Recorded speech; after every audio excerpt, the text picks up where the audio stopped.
So Einstein worked in a patent office. He just had a completely ordinary job. And he would try and, finish his job early so that he could go and think about physics and the way the world worked. And he would often think using these kinds of thought experiments, these imaginary worlds where he would set up the parameters designed to provoke thought in a certain way.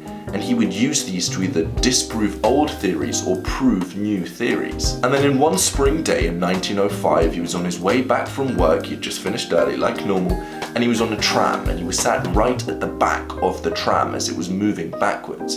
In front of him, he could see a clock tower, and he was watching the clock tick every single second.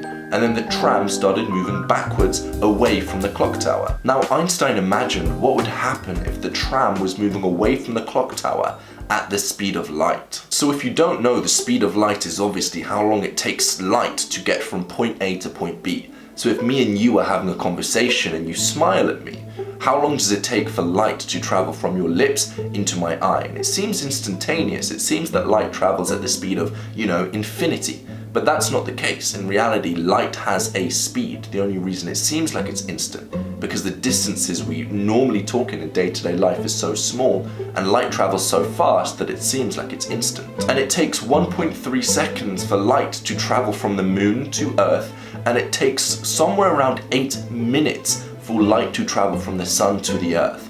So the light you get from the sun was actually emitted from the sun 8 minutes ago. It just took 8 minutes for that piece of light to travel all the way down to Earth. Anyway, back to the point. If Einstein is accelerating in the tram away from the clock tower, then what he's going to see is the clock tower ticking ever more slowly. And when he reaches the speed of light, what he's going to see is the clock tower stopping completely. He's going to be traveling away at the speed of light, so there's not going to be enough time for the new updated time on the clock to register with him. He's traveling away from the clock tower, away and away and away, so fast that even light isn't able to keep up with him. So for him, sitting in the tram looking backwards, the clock tower has completely stopped. The time has completely stopped. Yet for everyone who's at the clock tower, it's ticking just like normal. This point is huge, so I really want to make sure that I fully explained it. As you can see, we've got the clock tower and we've got Einstein, and normally, because Einstein is static, he can see what's on the clock tower. And this time will be updated, and then the next time will come and that will be updated in his eyes, and the next time and the next time. Normally, if Einstein's moving, obviously he won't be moving at the speed of light. So still, time will go past, time will go past, time will go past, and he'll keep seeing the new time. What gets interesting is when Einstein moves at the same time, at the same speed as the speed of light, they move together, which means whatever time this is, Einstein sees, and he doesn't see the newer version because he's traveling away at the speed of light, which means it doesn't have a chance to update. Now we can take this abstract theory from physics and apply it directly into our life to figure out how we can reach our goals quicker, how we can slow down time, and how we can essentially live multiple lives in this life that we have. It's completely possible. The faster that we can progress towards our goals, the slower that time goes, and essentially the more life that we have. Let me give you an example that I hope will make this a little bit more clear for you. Imagine Bob is 30 years old and he's working your normal 9-to-5 job as an accountant. He wants to retire aged 65, so it's going to take him 35 years to get to the point where he can enter that new stage of life that's called retirement. Now imagine Jim, who also works in accounting at the exact same firm, and he's also in the exact same boat. He's 30 years old, but yet Jim starts a new side business, and that side business earns him so much more money that he's able to retire at aged 40 instead of Bob, who's able to retire at age 65. Because Jim could get to his goals even faster than Bob could, essentially he's able to free up those 25 years of time. He can now retire at age 40 instead of age 65, so he's now got these 25 years of life that he can now do whatever he wants with that Bob does not have.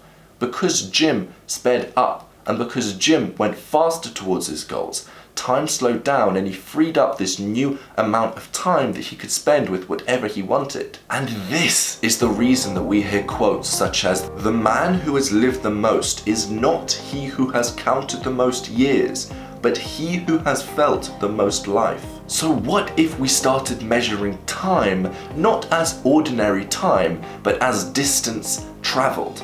Instead of a day going past and we think, right, that's the end of the day, we think, how much progress did I make in that day? And taking this back to physics, there's a term called a light year. And unlike the name suggests, this is not a measurement of time, although it has the word year in it.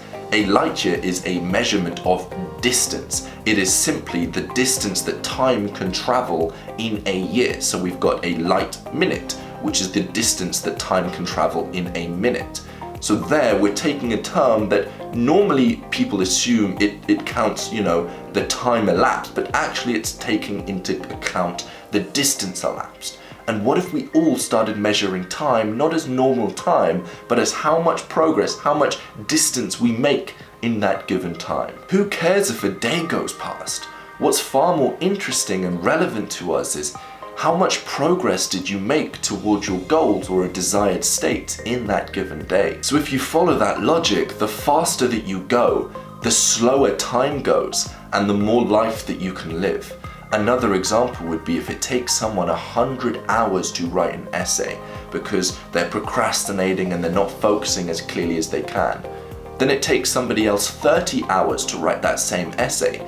That second person has just freed up 70 hours of their life that they can go and use and spend on something different. They can spend on doing something they enjoy. They can spend on giving value to other people, improving the world and actually experiencing life. And then expanding this micro example into a macro example. If you do that repetitively, you stop procrastinating and you start using your time wisely, you can condense a normal person's lifespan into the case of 5 or 10 or 15 years, which means that you can do multiple things. You can live multiple lives in this single life.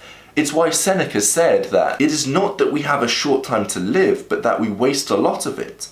Life is long enough, and a sufficiently generous amount has been given to us for the highest achievements if it were all well invested. And this is why procrastinating and wasting time is such a big issue.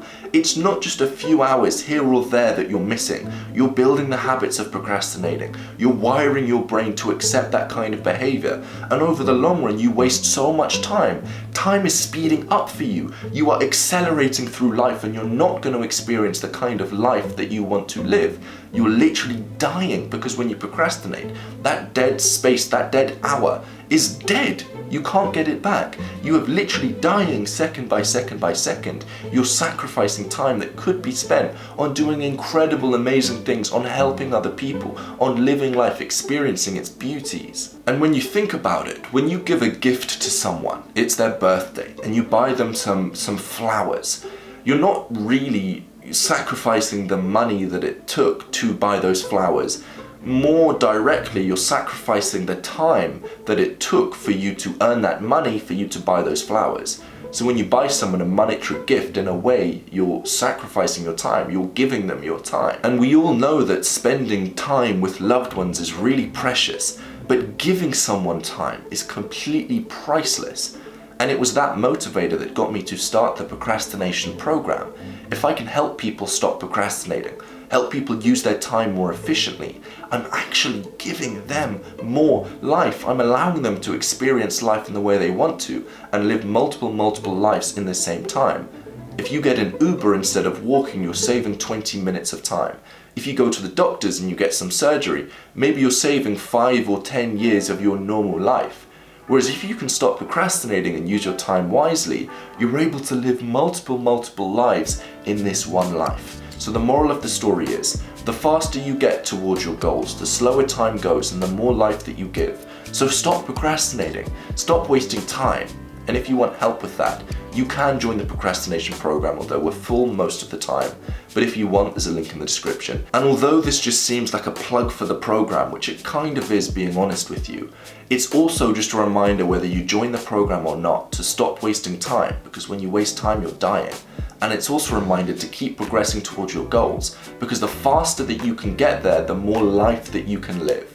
If you agree with this concept and you see the value in it, make sure you click the like button. It really helps with the YouTube algorithm, and I appreciate you for watching this far in the end of the video.